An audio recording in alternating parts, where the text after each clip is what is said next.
Galera, é o seguinte, um dos costumes que a gente tem aqui no canal é ver como foi ou como tem sido o fim de vida de cada console, e por isso, não surpreendentemente, hoje a gente está aqui para poder ver como está sendo o fim do Xbox One X. Mas esse pode ser um tema um tanto delicado de desenvolver e existem razões claras para isso. Primeiro porque pessoalmente eu tenho o Xbox One X como um dos meus consoles favoritos de todos os tempos, e o melhor da geração passada por entregar a melhor experiência possível dentro de um determinado jogo na maior parte dos casos.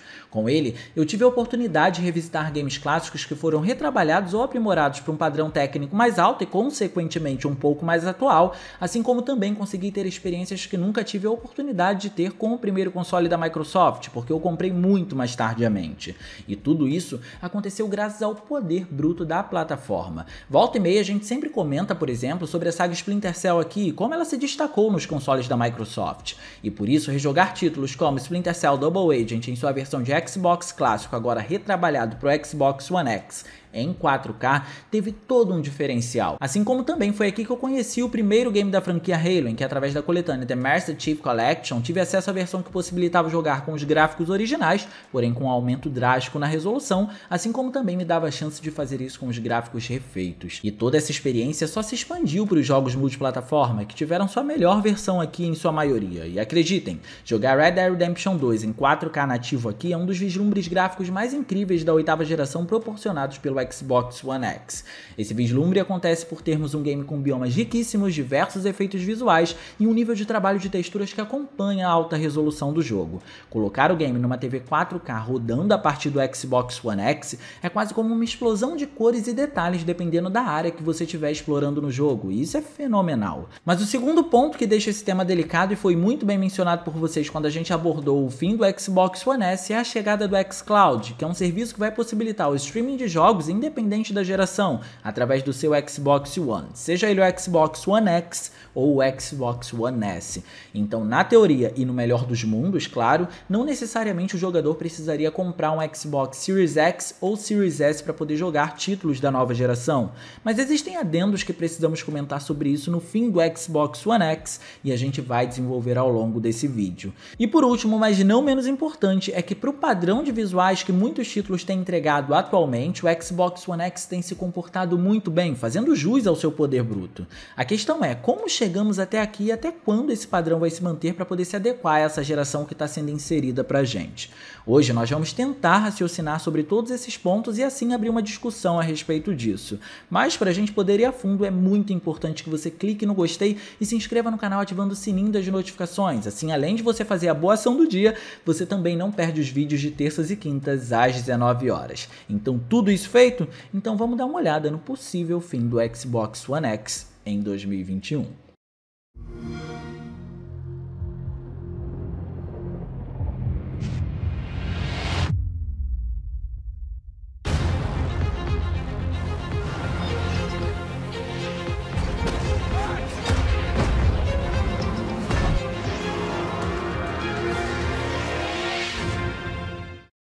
Por ser uma extensão bastante aprimorada do console original, é interessante a gente relembrar rapidamente o que foi visto no vídeo do fim do Xbox One S, para de alguma forma, ao fazermos uma analogia, entendermos a capacidade do poder do console aprimorado.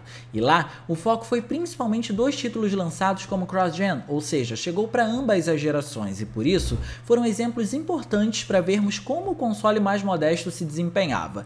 E os resultados foram, num geral, bons. Ao mencionar Assassin's Creed Valhalla, a crítica que a gente fez estava muito mais relacionada com a otimização do jogo por parte da empresa na hora de apresentar um trabalho de otimização na sincronia vertical e taxa de quadros por segundo do que em cima do próprio console em si. Em que de interessante, o game consegue trazer técnicas como o tessellation mesmo em um mundo aberto para poder simular deformidade na neve, o que foi ótimo. Isso é claro, tendo em vista que sua resolução no Xbox One S opera de forma dinâmica, oscilando entre 720p até 900p. Já olhando para o Xbox One X, é fácil dizer que ele se aproxima mais da geração seguinte, estranhamente teve mais trabalho na otimização da taxa de quadros por segundo.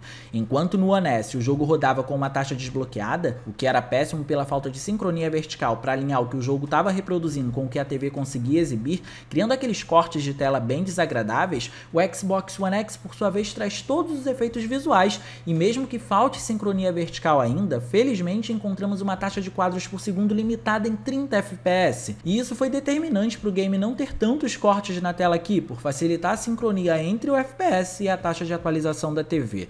Mas é na resolução que ele brilha, fazendo de forma dinâmica variações entre 1620p até 2160p, o que a gente conhece como 4K, algo que o Series X também faz, claro que com melhores efeitos visuais e uma maior taxa de quadros por segundo, como é para ser. Só que para o fim de uma geração antiga, conseguir tal feito é realmente incrível. Já um outro game citado foi Resident Evil Village, que é facilmente um dos títulos mais bonitos desse ano. Nele tivemos um foco ainda mais voltado para elogios, porque de fato ele entrega resultados esperados para o Xbox One S ao se focar em uma resolução de 900p sem deixar a desejar e sem medo de destravar a taxa de quadros por segundo, porque o motor gráfico utilizado funciona melhor acima de 30 fps, mas sem esquecer nesse caso de um bom trabalho de sincronia vertical para não estragar a experiência. E aqui o Xbox One X faz o que ele consolidou muito bem ao longo de sua vida, que é trazer mais de um modo para o jogador escolher.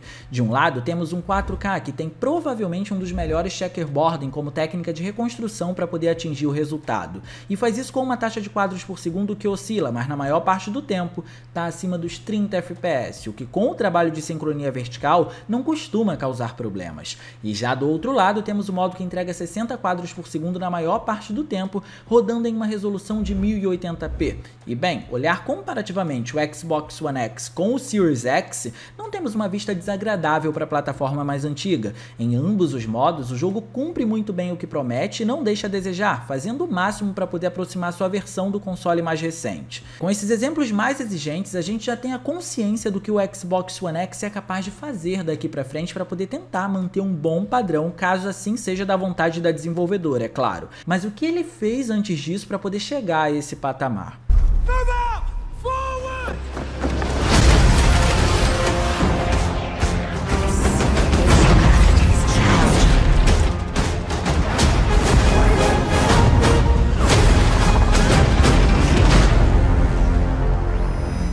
Agora, quando a gente olha o que vem sendo feito nos consoles mais recentes através desses jogos citados, é fácil determinar que um novo foco foi estipulado neles, que é manter as altas resoluções ao mesmo tempo em que entrega uma taxa de quadros por segundo maior.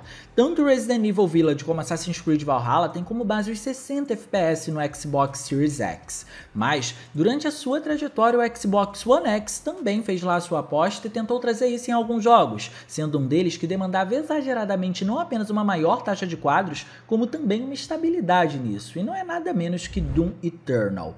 Ele, por mais que apresente visuais caóticos e com uma direção de arte apocalíptica, é um dos jogos que apresenta um motor gráfico com um dos maiores níveis de detalhamento de assets possível, e por isso, trazer os 60 fps para cá é louvável, tendo em vista a resolução que o jogo almeja atingir.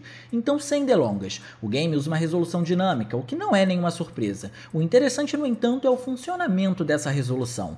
Normalmente, quando há o uso dessa técnica de resolução dinâmica, é comum o jogo encontrar um meio termo entre os dois valores de pico para poder se estabilizar, e assim operar nesse valor na maior parte do tempo. No caso de Doom Eternal, o menor valor é algo que corre em torno de aproximadamente 1440p e o maior valor é de 1800p. Só que aqui, para poder sair da curva, ele está sempre operando em 1800p na maior parte do tempo, o que é fantástico. E nesse caso, a gente precisa entrar em alguns detalhes para vocês entenderem o porquê isso é tão incrível. A ID Tech, a engine que deu vida aos gráficos do jogo, se responsabiliza por entregar uma fidelidade alta nos tipos de materiais, aplicando um número de detalhes bem exacerbado, eu diria. Então, superfícies metálicas são das mais variadas aqui, e cada uma tem seu tipo de composição ou acabamento, aumentando a complexidade geométrica. O mesmo se aplica ao solo, que é rico na geometria e conta com diversos elementos de deformidade e diferentes assets para poder complementar o local. Talvez esses detalhes até não sejam vistos com frequência, porque a direção de arte do jogo não se foca nisso na maior parte do tempo, tentando ser apocalíptica com uma gameplay muito explosiva e frenética, mas acreditem, eles estão lá. O que torna as coisas ainda mais impressionantes para o Xbox One X e que acaba valorizando a plataforma é que o nível de detalhamento acompanha a resolução do jogo. Então, se você migrar do Xbox One S, que roda o game em 900p, pro Xbox One X, que roda ele na maior parte do tempo, com 1800 pixels, a diferença não é apenas perceptível na resolução, mas também no trabalho de cada objeto super superfície ou personagem que surgem com muito mais detalhes. E mesmo fazendo isso tudo, ele entrega 60 quadros por segundo com uma estabilidade excelente, onde por se tratar de um game rápido e dinâmico, isso se torna importante, e Doom Eternal definitivamente não deixa a desejar em nada, fazendo com que a versão de Xbox One X seja a versão que mais se aproxime naquela época da versão de PC. Um outro caso interessante da gente avaliar o Xbox One X é quando olhamos para as franquias anuais, porque vemos que raramente temos um padrão evolutivo que se destaca entre um game e outro, principalmente se o game que antecede a sua sequência já apresentou visuais absurdos. E isso acontece desde muito cedo, quando olhamos, por exemplo, para as diferenças gráficas entre Silent Hill 3 e Silent Hill 4. Esses foram facilmente alguns dos melhores visuais que nós vimos na sexta geração de consoles, mas vamos combinar que tecnicamente, se a gente isentar a direção de arte peculiar que cada um tem, não vemos diferenças gritantes nos gráficos. Só que, por mais que isso seja comum de ser visto até os dias de hoje, o Xbox One X também apresentou uma exceção à regra diante desse raciocínio, e por isso é importante mencionar também uma sequência de um dos jogos mais impressionantes visualmente falando para ele, que é a continuação de Far Cry 5, o New Dawn. E existe muito para ser falado quanto a esse título, mas precisamos ir por partes.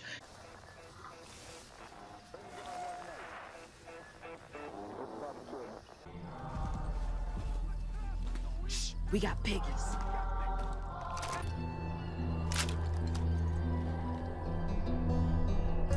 Water tower, got it. Boom, boom, motherfuckers.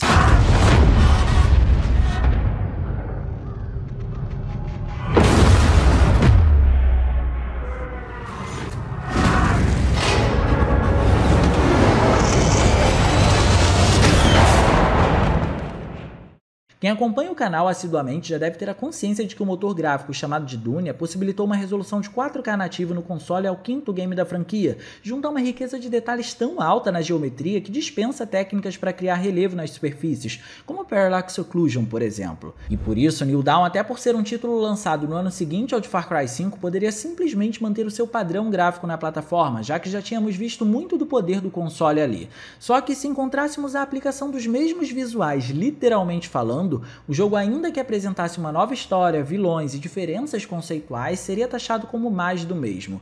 Então, por segurança, a Ubisoft não seguiu a filosofia dos jogos que a gente citou de 15 anos atrás e apostou em melhorias para o jogo, que mais uma vez tem no Xbox One X a única versão que roda em 4K nativo, assim como foi no jogo que o antecede. E nesse caso, é importante destacar como a empresa tirou proveito do mundo do game para fazer isso de diversas formas, e vocês vão entender aonde eu quero chegar. Comparando com Far Cry 2, por exemplo, é fácil dizer que aqui não temos tanta física aplicada e o mundo do game em si ou tem uma reação pré-calculada para acontecer na maior parte do tempo, ou é apenas estático. Junto a isso, tivemos uma alteração na direção de arte, que traz visuais mais coloridos e saturados, com florestas que usam um tom mais lúdico, se é que podemos chamar dessa forma, bem diferente do tom realista do título anterior. E graças a esses dois fatores andando lado a lado, o motor gráfico conseguiu melhorar os shaders de água, que agora reagem melhor à iluminação, e junto com a aplicação da nova direção de arte, consegue proporcionar também melhores resultados na transparência do elemento em si. Além disso, aumentou também a densidade e variedade do sistema de folhagem do game. E nesse caso eu me refiro às folhas de fato, e não ao gramado em si. A gente encontra uma diversidade maior nas folhas em si, existem mais flores e coisas do tipo, onde grande parte desses elementos também são pré-calculados para poder reagir a alguma ação do personagem. Porém, como se não fosse o bastante, o sistema de iluminação também melhorou e nesse caso não é nada quanto às áreas abertas ou a iluminação direta em si, que é responsável por criar sombras mais duras, mas sim como a incidência de luz consegue reagir nos ambientes internos, criando a iluminação indireta, que é aquela que é rebatida por alguma superfície, para poder trabalhar ambiente occlusion nos locais, deixando tudo não apenas mais natural, como mais detalhado também, já que a técnica de ambiente occlusion proporciona sombras discretas até ao menor dos objetos. E a julgar que Far Cry 5 já tinha feito bastante, New Dawn surpreendentemente consegue estabelecer um novo padrão, dificultando a vida do próximo jogo da franquia que vai estar disponível também para o Xbox One X. Ele não pode fazer menos do que o que New Dawn apresentou. Então sim, o Xbox One X é de fato muito poderoso e quando se tem empenho e conhecimento de como usar seu hardware, ele ainda apresenta resultados incríveis, só que infelizmente com seu lançamento tardio não conseguimos ver tanto de seu poder como gostaríamos ou poderíamos. Por isso, é nesse ponto que chegamos no xCloud. Primeiro, quem vai ter acesso ao serviço de streaming de games da Microsoft? Essa é uma pergunta que pode estar passando pela sua cabeça e já te adianto que se você já tem algum console da marca, provavelmente nem precisa se preocupar com isso, já que ele vem junto com o pacote do Game Pass Ultimate. Ou seja, se você for assinante do Xbox Game Pass Ultimate, que já traz consigo um catálogo extenso para ser jogado a partir do seu console nativamente, você também vai ter acesso ao catálogo de jogos por streaming da Microsoft, que depende da internet. O que é uma iniciativa bastante louvável da Microsoft ao levarmos em conta que muitos jogos da geração do Xbox Series X e Series S com o serviço poderão ser jogados no Xbox One S ou Xbox One X, sendo completamente dependente apenas da conexão com a internet. Mas ainda assim é impossível não vislumbrar o fim do Xbox One X necessariamente com a informação que a gente precisa analisar agora. Mesmo que o serviço apresente jogos do Series X e Series S no seu catálogo, tem duas características que podem atrapalhar a experiência de quem está querendo usar ele apenas para esses jogos em específico. A primeira podemos taxar como um raciocínio lógico extremamente pessoal e vocês podem ficar à vontade para contra-argumentar. A empresa ainda precisa continuar vendendo os Xbox Series X e Series S, então naturalmente não vão ser todos os jogos da geração atual disponíveis nele. Mas ainda assim, mérito para a Microsoft por mais uma iniciativa de acessibilidade. Já o segundo é que o stream tem alcance máximo de 1080p na sua resolução, e esse é um fato e é uma coisa que a gente precisa dissertar um pouco mais. A julgar todos os games que a gente mencionou aqui e o que a resolução deles consegue fazer, soa um tanto ingrato usar uma resolução de Full HD em um console que se estabelece com resoluções muito mais altas. É claro que isso nem de longe é uma crítica ao serviço, muito pelo contrário, ter esse tipo de possibilidade vai estender muito o fim da 8ª geração para a Microsoft e fazer com que muita gente economize dinheiro antes de migrar para a próxima geração. Só que o lado negativo disso é que a gente não vai estar executando o que o Xbox One X foi feito para executar e que foi visto nos exemplos que nós demos aqui, as altas resoluções. Podemos tratar o serviço como um complemento e não como uma forma de substituir os consoles. Por isso, nativamente o Xbox One X provavelmente pode até manter o incrível padrão que a gente viu nesse vídeo por mais um tempo, mas não necessariamente até onde o poder dele aguentar, mas também muito em função de até onde a indústria conseguir levar isso. De qualquer forma, eu tô bem ansioso para ver como todo o serviço vai funcionar e como que vai ser o catálogo de jogos da nova geração para ele. Inclusive, deixa aí o que você pensa sobre, que eu tô muito curioso para saber outras opiniões a respeito, beleza? E no mais eu vou ficando por aqui, eu espero muito que vocês tenham gostado desse vídeo. Se vocês gostaram, não se esqueçam de clicar no gostei, porque isso é importante pra caramba e de quebra você faz a boa ação do dia e se inscreve no canal ativando o sininho das notificações para não perder os vídeos de terças e quintas às 19 horas. Minhas redes sociais vão estar aparecendo por aqui, se vocês quiserem trocar uma ideia, sou todo ouvidos. Era isso, um grande abraço e a gente vai se ver na próxima.